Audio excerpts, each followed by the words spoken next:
Right now, I want to talk about what's happening today. It's your chance to weigh in on the city's biggest transit plan. Charlotte leaders say they're closer than ever to locking down the support needed, but a few hurdles remain. Our Ben Thompson taking a look now at some of the elements this morning. This spring, Charlotte leaders are busy pushing state lawmakers to sign off on the city's sweeping multi-billion-dollar transit plan. But community advocates say there's another group they need to worry about. If this transit plan is going to pass, it needs black voters. Nothing in Charlotte-Mecklenburg passes without the majority of black voters supporting it. No bond, no tax, no referendum.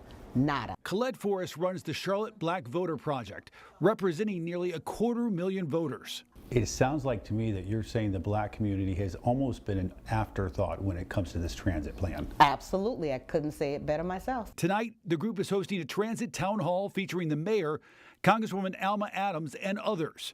Forrest argues the best parts of the plan, like a commuter rail, benefit Charlotte's wealthier northern suburbs. Why do we have to be regulated to bus? Why can't we reimagine what transit looks like and have light rail in the black communities? But the two bills currently up for debate in Raleigh limit the city's investment in rail lines.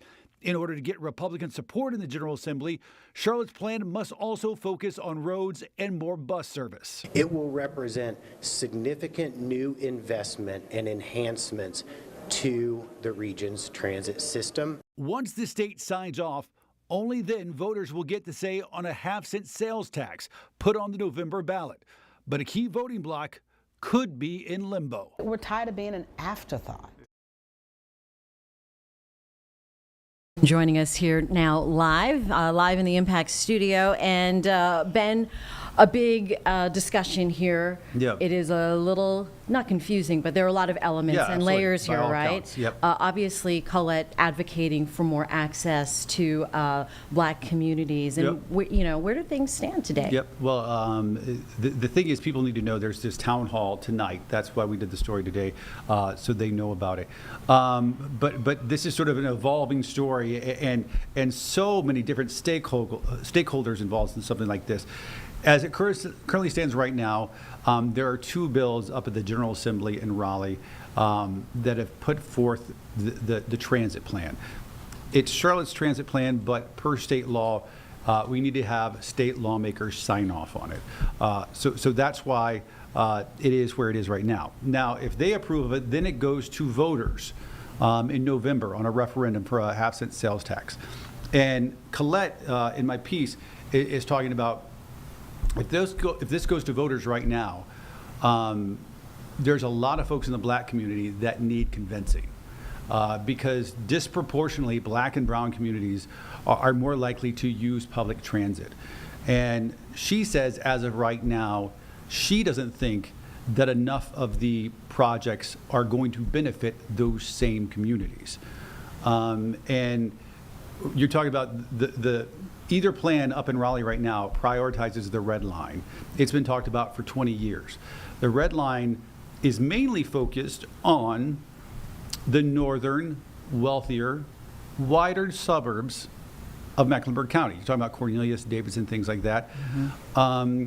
I did push back with Colette and point out that the first two stops outside of Uptown are likely to be Camp North End and then Derrida. Accessing communities of color in both places. And that's when she's like, well, but we'd like to see light rail on Beatty's Ford and places like that, which I think most people will say is not realistic. There's streetcar there.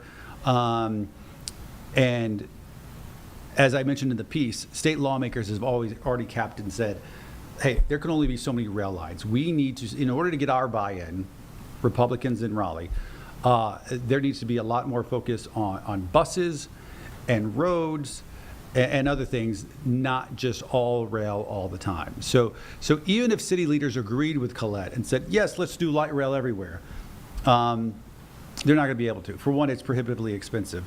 And for two, Raleigh lawmakers would not agree to that. So then at this point, at this juncture, what is the community, what are the options? Well, I think what are the options are more than likely going to be, if Raleigh approves it, you're going to see either plan emphasize that red line first.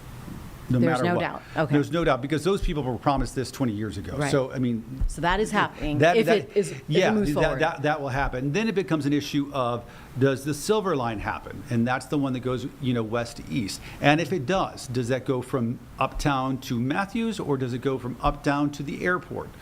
I think Colette would argue uptown to the airport would benefit a lot more people of color.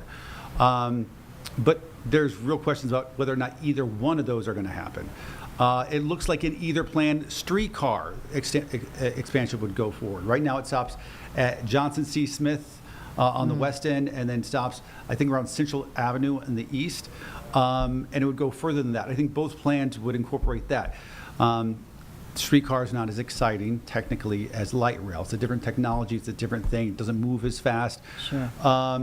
And so what I think what's going to happen tonight at this town hall is some of our city leaders, including Mayor Lyles and Congresswoman Alma Adams, are going to hear from some of these people who say, hey, listen, if you want our buy-in, we need more focus on communities that we care about, in forms of transportation that we care about. As you heard Colette say, we're not going to just be satisfied with buses and that's it. Right. And I asked her, would you vote for either one of these plans right now if they were happen to be on the November ballot as they are right now? And she said no.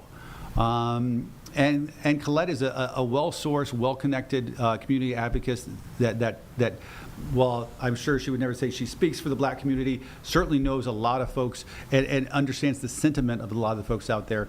And so I think they're probably going to get an earful tonight. Okay. And where, I don't think I actually said where people can meet tonight. Yep. It's Weeping Willow AME Zion Church.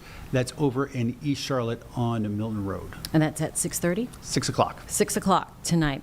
All right, Ben Thompson here in the Live Impact studio, shedding some light on this transit plan. And is it a last chance to kind of weigh in? It won't be the last chance, but it is an important because we are getting down to the wire as far as lawmakers in Raleigh approving something. Absolutely. All right. Thank you, Ben. Of course. All right. Coming into the Live Impact studio there. Hopefully you can make it at 6 o'clock tonight there in East Charlotte.